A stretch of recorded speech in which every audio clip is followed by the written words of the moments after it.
Hi, beautiful people. It's your girl Faye. I'm back, but clearly, I'm back with another reaction video. And in today's episode, I'm here with a comedy. That is Randy buys a bookshelf of Gumtree. So I'm told that Randy is an Australian puppet character, and Gumtree is an online advertisement website equivalent to the American Craigslist. So the video is quite long, but I'm hoping it's going to be hilarious so that we can be able to stick until the end. So I'm hoping that you're going to take this journey with me all the way to the end. And as per usual, I'll be giving my comments at the end. So I'm hoping to see you there. And if this is the kind of content you are interested in, look no further, because you're right in the right place. So go ahead right now and smash on that subscribe button down below if you haven't done so already, and be part of this lovely family. So before I begin, Randy buys a bookshelf of Gumtree.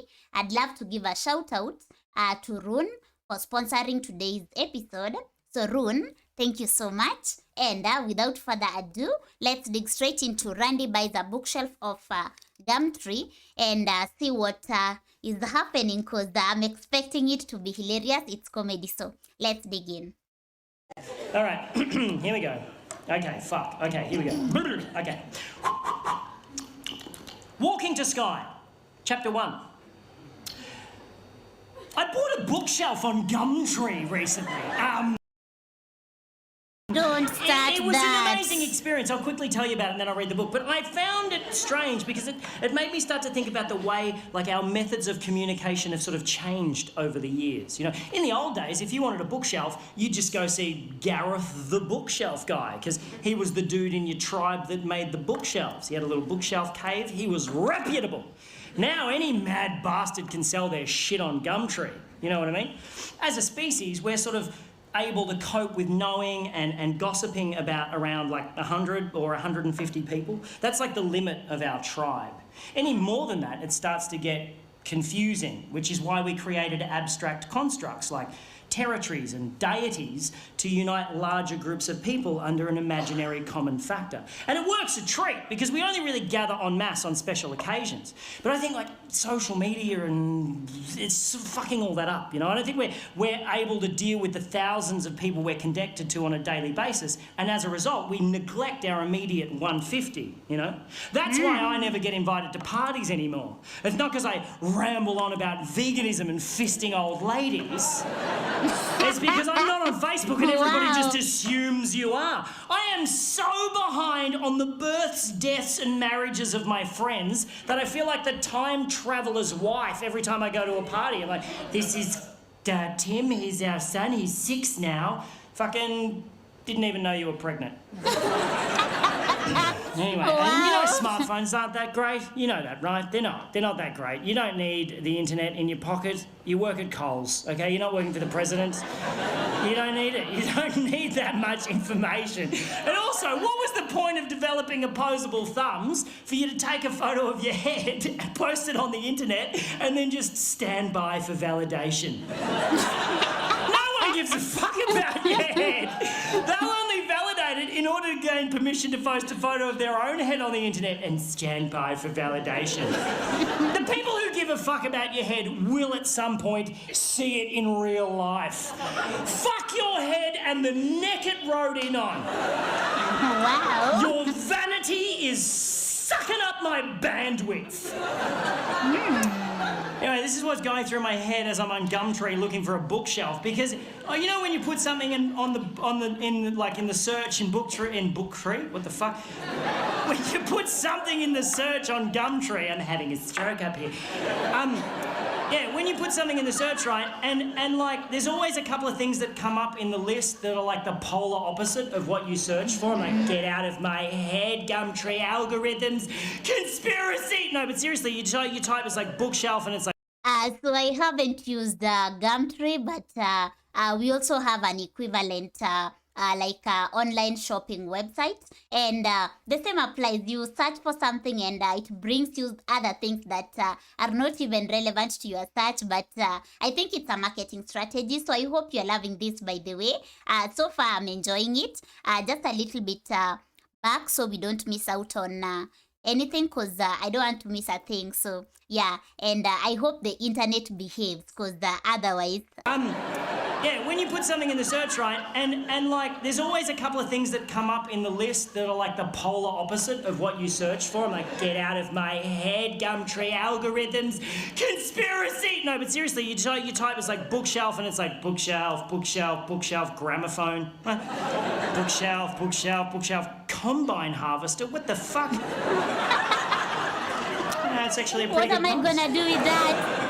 Anyway, on this particular day, I found 2 bookshelves that worked for me in terms of cost and, more importantly, geographical convenience, because I'd be fucked if I'm driving to Broadmeadows to pick up a bookshelf, right? So I type in bookshelf and I see the 2 things and I'm like, okay, one salary is Kathy, the other is Morgan. I send them both the same text message. Hello, I saw your bookshelf on Gumtree. Is it still available? Kathy texts back straight away saying, sorry, it went this morning. That's cool, Kathy. I'm sorry I gave you an annoying voice in the retelling of this story. Morgan's response came through a couple of minutes later and simply read, it was my wife's bookshelf. How do you respond to that? Aside from the fact that it doesn't answer my fucking question. Yeah. His use of past tense in that sentence unnerved me slightly. I'm like, oh, I should probably just find another bookshelf. And then I noticed he lived in the suburb next to me, so I replied, is it still available? Uh-huh. He responded with the letter Y. Just a Y? Is he asking me why I want to know if it's still available? Or is it a Y for yes, and he's so in the throes of grief that he can't manage the E and the S? I assume it's a Y for yes, so I respond, cool, I'll take it. When's a good time to come and pick it up? No reply for 15 minutes. I'm like, oh, he's forgotten about me, fuck it, I'll find another bookshelf. And then when his reply actually does come through, I realise he spent those 15 minutes crafting his response because it's a fucking thesis. He must have felt so bad about only using a single consonant in his previous text that he just massively overcompensated with this one. Also, for some reason, felt that the use of punctuation entirely unnecessary. So it's just one obscenely long sentence which reads, you must come and pick up now. I only have short time here at house and also it wide. So bring van or trailer and there stair. But I can help you carry downstairs. If you come park out front, walk up past ring bell and I will help you carry it to trailer or van. I only accept cash and if you do not come now, I will sell it someone else. Okay, run. Again, I'm thinking, I should just find another bookshelf at this point. But now I am fascinated by Morgan, and I simply must meet the man. So I drive over to his house. It's not about bookshelf. I left. That's funny. It's no longer about bookshelf. It's now him wanting to meet this man that is fascinated with. Wow. So anyway, I'm so loving this. This is hilarious. A little bit back again. Let's enjoy. Shelf at this point.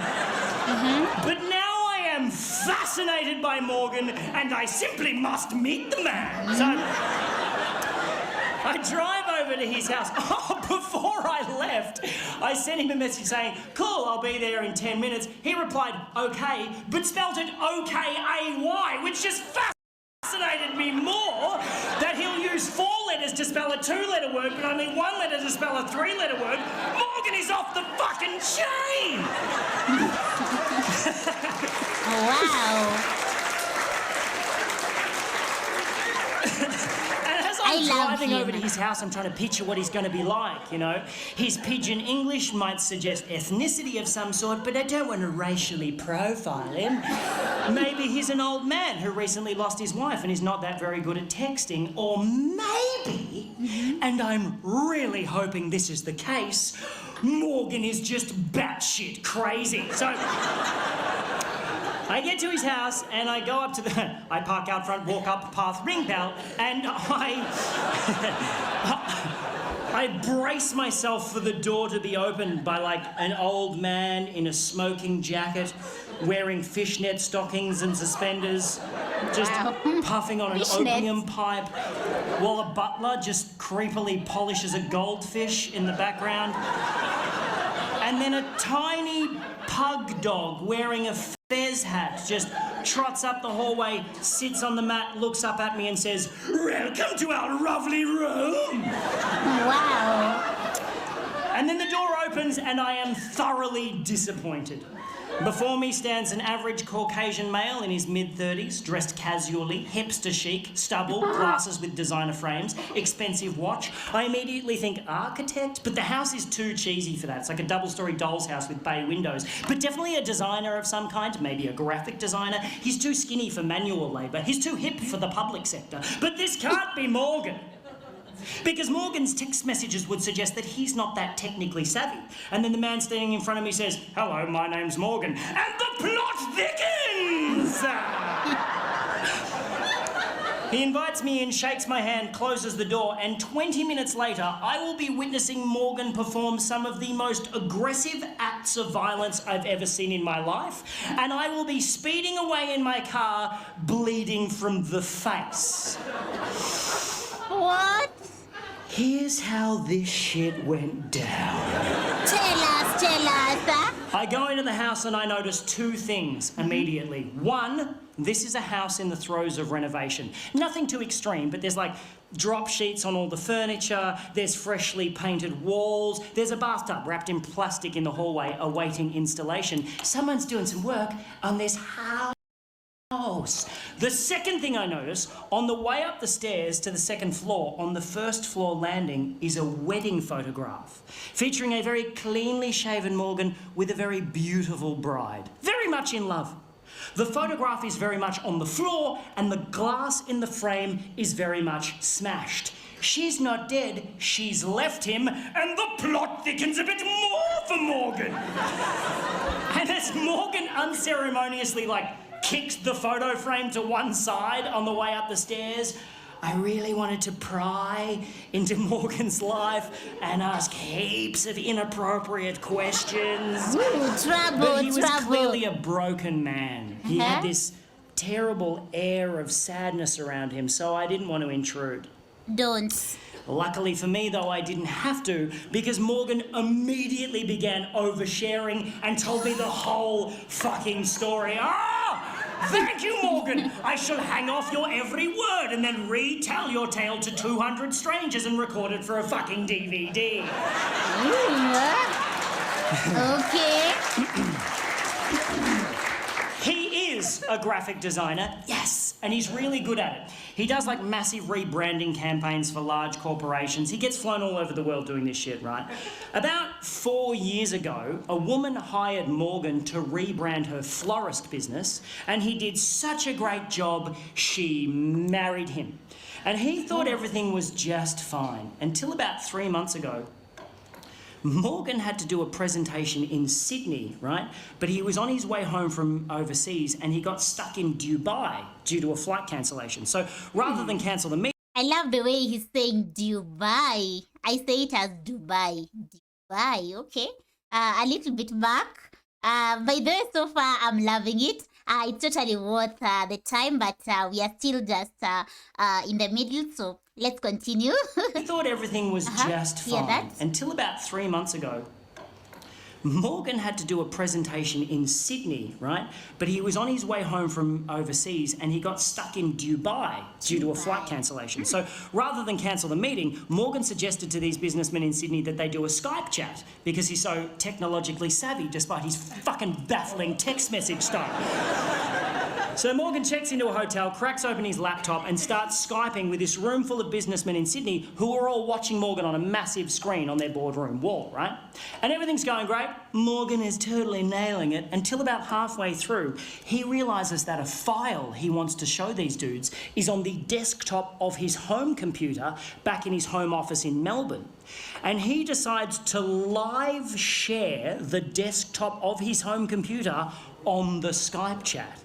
He knows how to do that. He can control his computer remotely from anywhere in the world. It's not particularly new technology, but Morgan makes it sound so impressive. So this room full of businessmen are all watching keenly like, oh, Margaret, bring in some biscuits. There's some newfangled shit going on in here.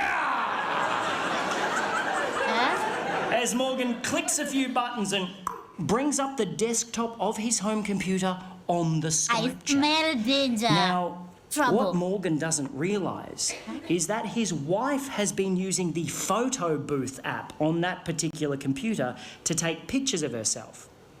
To take naked pictures of herself. To take naked pictures of herself doing some pretty fucked up shit. It's embarrassing to say the least. Just as Margaret came back in with the biscuits, I've got you the... Now, those of you who are familiar with the photo booth app will know that how it works is it accesses the built-in camera in your computer and with a click of a button takes a photo of you when you're standing in front of the screen.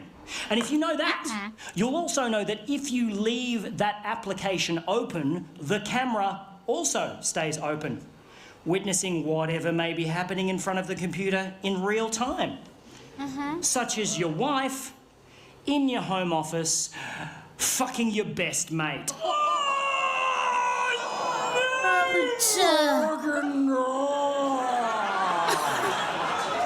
Morgan then goes on to tell me she's keeping the house, his former best mate is moving in, and while they're out for the day happily shopping for fittings, Morgan must suffer the indignity of moving his shit out and selling the stuff they don't want on Gumtree to this guy.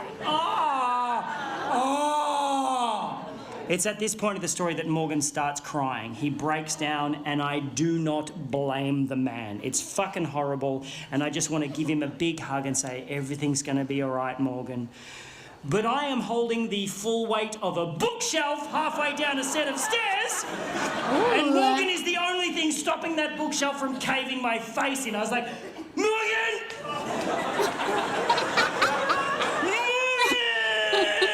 And Morgan managed to pull himself together for about 8 seconds and then just went, bah, and let the bookshelf go. I fell backwards. It literally rolled over me and took out the light hanging above the staircase. I'm now lying on my back, getting showered in broken glass, as the bookshelf turned end over end and just went thonk right through a freshly painted wall at the bottom of the stairs. I'm like,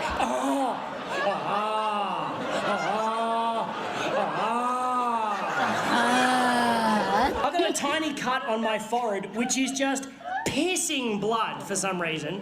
Apart from that, I'm fine. Okay. Morgan, however, he's not fine. Morgan is the opposite of fine. Something happened when the bookshelf lodged itself in the wall, and his sadness just went away in a second, and he started pissing himself laughing. Hysterical. And he had the creepiest laugh I've ever heard in my life. I'm standing going, this is weird, and he's going, like some sort of demonically possessed baritone kookaburra. He's like,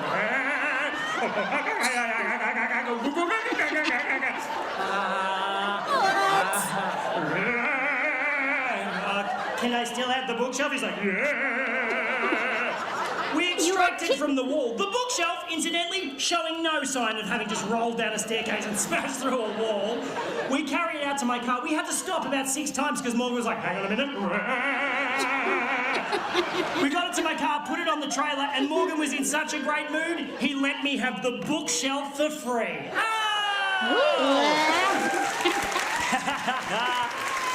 Wow, okay. There is more? And that's where the story should end. Huh? but there was something about the bookshelf going through the wall that flipped a fucking switch in Morgan's head, and he is now hungry for more destruction. So as I started tying the bookshelf down to my trailer, Morgan just strolls over to like an upright mailbox on the front lawn and just starts trying to wrench it out of the ground, just really putting his back into it. Like, I'm like, you okay, buddy? He's like, yep. He pulls it out of the ground, whereupon he wields it like a fucking battle axe and just starts smashing up the front garden, just beheading the daisies, fucking up the lavender. I'm like, oh, hey, Morgan, maybe you want to stop and think about that. And he wheeled around and looked at me like Jack Nicholson chasing Shelley Duvall up the stairs in The Shining and said, why don't you mind your own fucking business? Yep, cool, man. Yep. Now, I like tying knots. I'm quite good at tying knots. If I tie something down, I take my time because I want it to stay there. But as Morgan nonchalantly strolled up the driveway, rolled up the garage door, and put the mailbox through the windscreen of an Audi, I must admit, I kind of rushed my knot tying job. I got in the car, I'm about to drive off. I'm like looking at the house going, oh, I'm sure he'll be fine. And then an armchair smashed out of an upstairs window and just went doink, doink, doink, doink down the front lawn. I was like, what's my duty of care in this situation? I didn't want to call the cops on him. I didn't want him to trash the house. I'm like, fuck, I'm going to have to talk to Morgan. So I got out, I walked up the driveway, shitting myself. You know when someone does something really violent and you're just like, fuck, we're not supposed to do shit like that. Yucky, just yucky feeling in my tum-tum. And I'm standing there in the garage, and there's like an adjoining door in the garage that leads into the house. I can see in through the door into the house, up the staircase. It's like a wooden staircase, and I'm standing in the garage just going, Morgan! Morgan! Like I was calling a cat for its dinner. Like, Morgan! Moggy, moggy, moggy, moggy, moggy! And then I notice a small trickle of water start to come from the top step. And then a little bit more water, and then quite a lot of water. Just pissing down the stairs like a shitty water feature. I'm like, that can't be right. And then Morgan appeared on the top step holding a hammer like this. Bah! I was like, whoa! He's like, bah! Starts running at me, wielding the hammer, going, bah! I'm like, oh no, man, I just wanted to buy a bookshelf. He's like, run straight past me. I'm like, where are you going? He's like, bah! Made a beeline for my car. I'm like, no, man, stop. He's like, stop it, just stop. He spins around and goes, I just checked my phone. She texted me 15 minutes ago saying she'll be here in 15 minutes. We gotta go! And gets into my car. Jesus, fuck me. I run down the lawn, get in the driver's seat. I'm like, what was with the water? He goes, I put plugs in all of the sinks and turned all the taps on. I'm like, that's fucked. He's like, just drive. I was like, nah.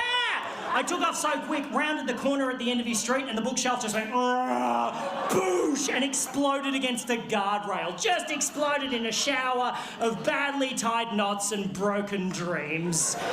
So me and Morgan just fucking left it there. Like a little breadcrumb for his ex-wife to find on the way home to her destroyed gingerbread house. I dropped Morgan at a train station. I have never seen him again. And that, my friends, is why I no longer shop on Gumtree. Thank you very much. Thank you very much. Wow. I love it. I love it. That's Randy. You know my favourite bit of that story? Uh-huh. I just made it up. Okay. Yeah, it's not true. There is no Morgan. That was creative. It's very unsatisfying, isn't it? Yeah. But I saw him in my head. I also saw him. I saw Morgan in my head.